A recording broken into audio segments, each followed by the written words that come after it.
of evangelism. It is the breaking and the humbling experiences that prove if we understand who is the Lord of our life. Not by power or by might, Moses. It's not going to be by intelligence. You've been trained in the greatest learning that the world has to offer. You're trained in the universities that built the pyramids. But Moses, you're not going to be great because of your circumstances, because of these blessings of your mind and skills. Moses, you're only going to be great if you understand who is Lord.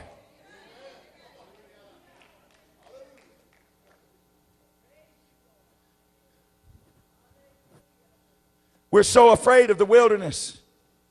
We don't want wilderness. Oh, God, don't send me to the wilderness.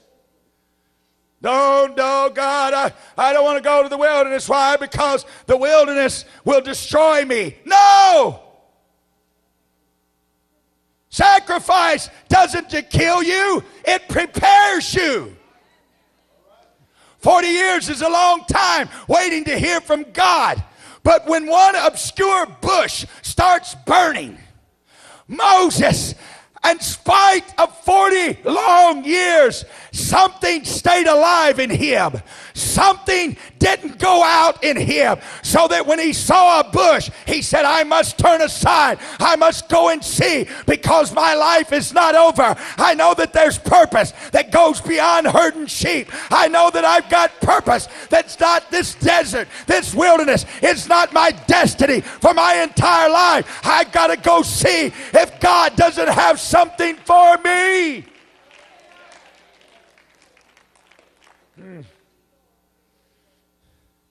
In other words, what I'm telling you, Moses came out of the wilderness with a zeal and a commitment he never got in Pharaoh's golden halls. You hear me?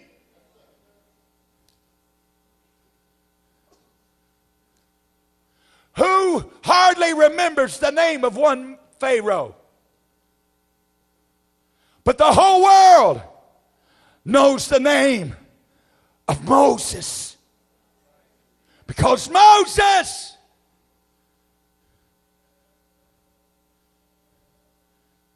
would not let the wilderness destroy him. He wouldn't let the sacrifice of 40 forgotten years stop him from being God's man. He understood that God wasn't killing him, that God was preparing him.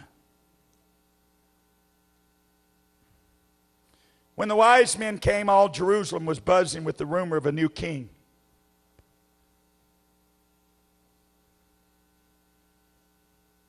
Herod decided,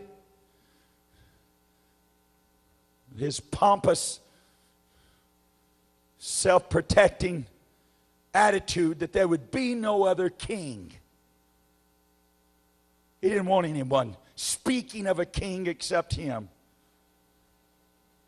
And so he devised a plan whereby all the baby boys of Bethlehem from 0 to 3, because according to the wise men, he couldn't be sure of the exact age of this baby king. So he devised a plan that he would slaughter the entire male population of Bethlehem from 0 to 3. What a tyrant. What an evil man that would do such a thing. In an unreal nightmare, mothers found their babies and toddlers massacred. I don't know if it's true or not. I read that some historians suppose that what Herod did is that he, in pretense, he threw a great palace party in honor of motherhood. And he invited the common ladies of Bethlehem. Bethlehem was chosen. And that he invited all of these commoners to his palace. It was a once-in-a-lifetime dream that a commoner could go to be a part of royalty. And as a kindness unto them, Herod offered what we would call babysitting. So they brought their children and they left them in the care of Pharaoh's household. And they went and enjoyed the opulence of the palace, the food that they had never tasted before, the surroundings that they had never seen. But when they exited, they found, when they come out and asked for their children, Herod's guard and soldiers had taken them and bashed their brains and threw them over the palace wall, and laying in a heap of mangled little infant bodies at the bottom of the wall were their sons. Don't know exactly how Herod accomplished it, but he did kill all of Bethlehem's baby boys except for one. Warned in a dream by an angel, Joseph fled to Egypt before the slaughter. And out of all of Bethlehem's boys, only one that we know of escaped. And his name was Jesus. The power of God to protect. My son is started about 6 weeks ago serving in the Singapore Army, as he is required to do because we are permanent residents there. I've prayed for my children, of course, all of their life.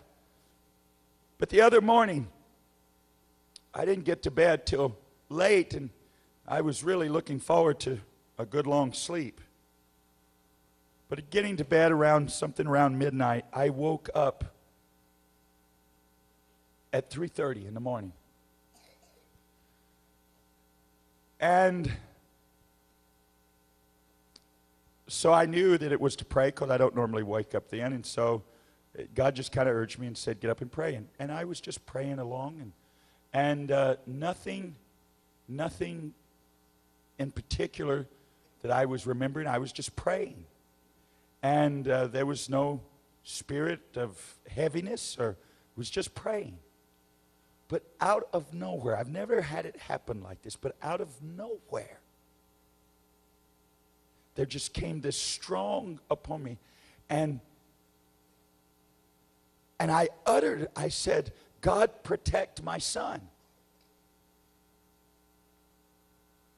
And when I said it, I thought, where did that come from? But when I said it, that there was an urgency, and I burst into tears. And I was so overwhelmed at the moment that I actually just kind of staggered and fell. And I just began repeating, God, protect my son.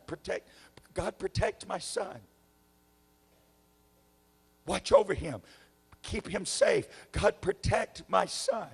But it was mostly just protect him. Protect him. I didn't know if he was in spiritual danger, physical danger. I didn't know if it was preventive prayer or if he was in a dire situation right at the moment.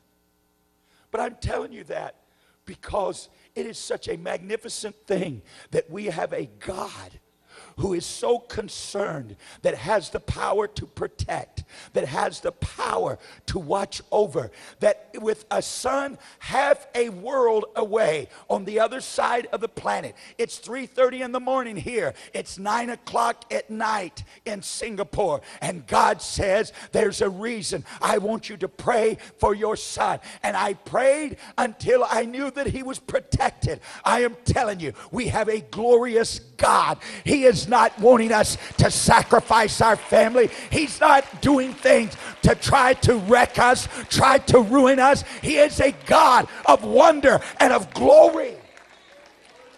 How many have had God intervene miraculously and supernaturally, woke you up for prayer at just the right moment? I haven't got to talk to the boy. I don't know if he was in physical danger. I don't know the circumstances, but I know God doesn't do that for nothing. If he woke me up to pray, then there was a reason that boy needed prayer. And God says, I can lay it on your heart.